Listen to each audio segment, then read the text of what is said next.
When I came home after spending the night with someone else, everything felt wrong. It wasn't just the physical exhaustion from my poor decisions, but the sense that something in my life had shifted permanently.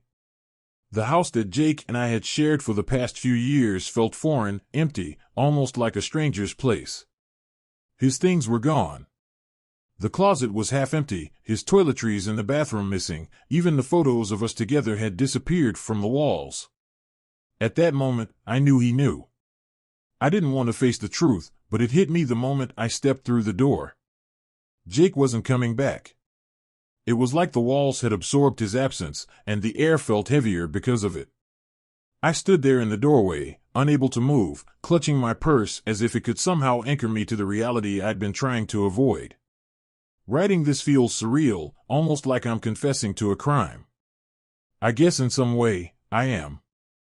I know what people will think when they read this, and honestly, I don't expect sympathy. I don't deserve it.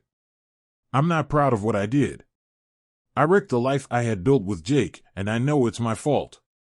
My therapist suggested I write this down to make sense of it all, to face my own actions head-on instead of hiding from them.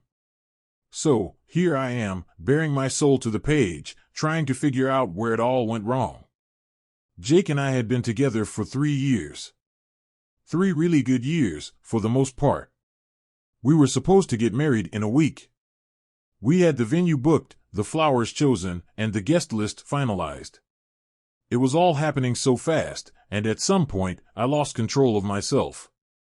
I don't know if it was the pressure or the fear of commitment, but I made the worst decision of my life on a night that was supposed to be about celebrating my upcoming wedding.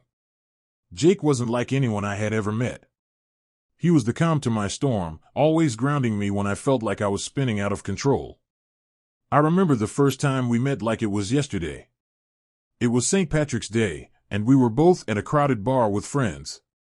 He was the only guy there not wearing green, and for some reason, that caught my attention. He came up to me with this mischievous grin, holding out a tiny bag of weed and saying, "Here's your pot of gold, leprechaun." I laughed, and from that moment on, we were inseparable. He had a way of making everything feel easy. Jake was thoughtful, stable, and always made me feel like I was his first priority. For the first time in my life, I felt like I was with someone who truly saw me, flaws and all, and still loved me. But I guess I never really believed I deserved him. Maybe that's why I did what I did.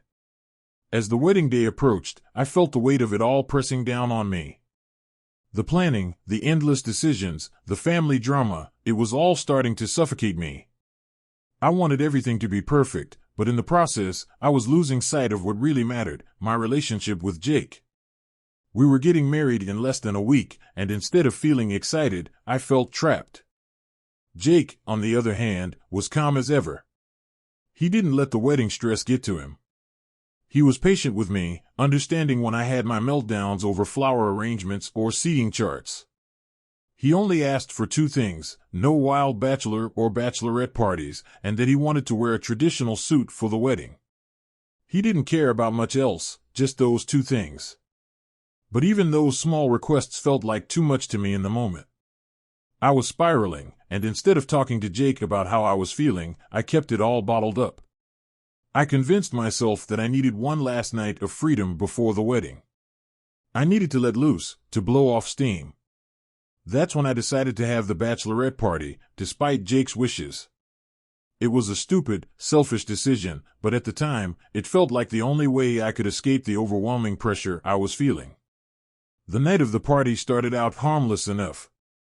My friends and I went to a bar, had a few drinks, and laughed about old memories.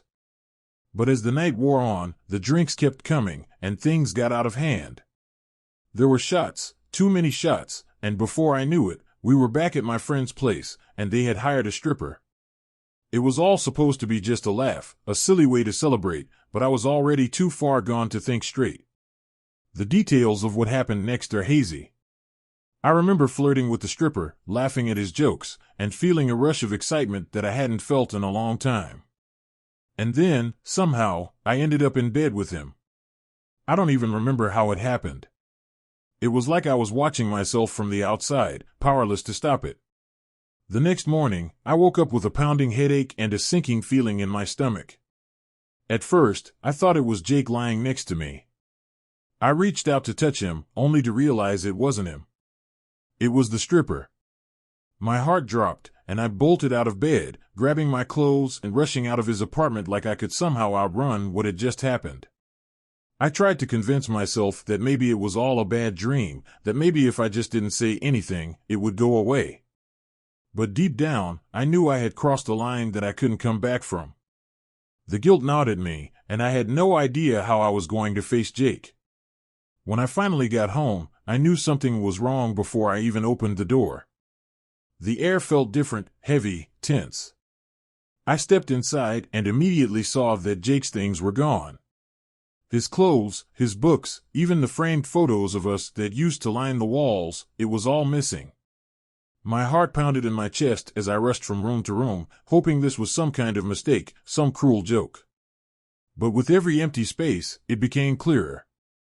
Jake had left me. On the kitchen counter, there was a note.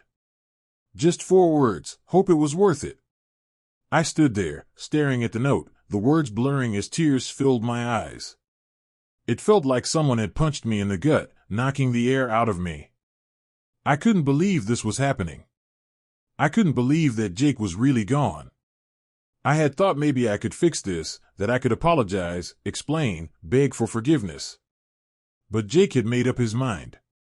He was done with me, and I didn't blame him.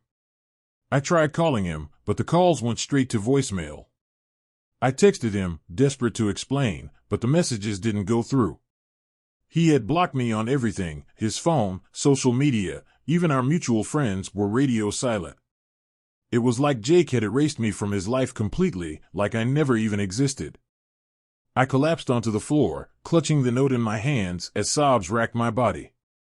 I had destroyed the one good thing in my life, and I couldn't take it back. The guilt was suffocating, pressing down on me until I felt like I couldn't breathe. I had always been the type to act on impulse, to chase after whatever made me feel good in the moment, but I had never thought it would cost me everything. The days that followed were a blur. I didn't leave the house. I didn't eat.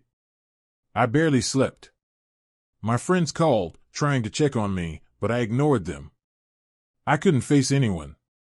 I was too ashamed. How could I explain what I had done? How could I tell them that I had cheated on Jake, the man who had loved me more than anyone else ever had, just days before our wedding? The regret was unbearable. I kept replaying that night over and over in my mind, wishing I could go back and make different choices. But I couldn't. The damage was done. Weeks passed, and I slowly tried to put the pieces of my life back together. It wasn't easy. Every morning, I woke up with that same crushing feeling of guilt and loss. The apartment, now half empty, was a constant reminder of what I had destroyed. I couldn't escape it, no matter where I went.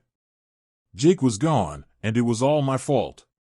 I tried reaching out to Jake's best friend, Tom, hoping he might know where Jake had gone. Maybe, I thought, if I could just talk to him, I could make things right. But Tom's response was short and to the point. "Jake doesn't want to talk to you. Leave him alone." That was when I realized how final this was. Jake wasn't coming back. He had cut me out of his life completely, and there was no fixing it. Eventually, I started going to therapy. My therapist, Karen, was the one who encouraged me to start writing all of this down. She said it would help me process my feelings, help me understand why I had done what I did. At first, I didn't want to face it. I didn't want to look too closely at my actions because I knew the truth would be ugly. But over time, Karen helped me see that this wasn't just about the one night I cheated on Jake. It was about a pattern of behavior that I had been repeating for years. I had always sabotaged the good things in my life. Whenever something was going well, I would find a way to mess it up. It was like I didn't believe I deserved happiness, so I would push it away. Jake was the best thing that had ever happened to me, and instead of holding on to that, I destroyed it. I still don't fully understand why, but I'm working on it.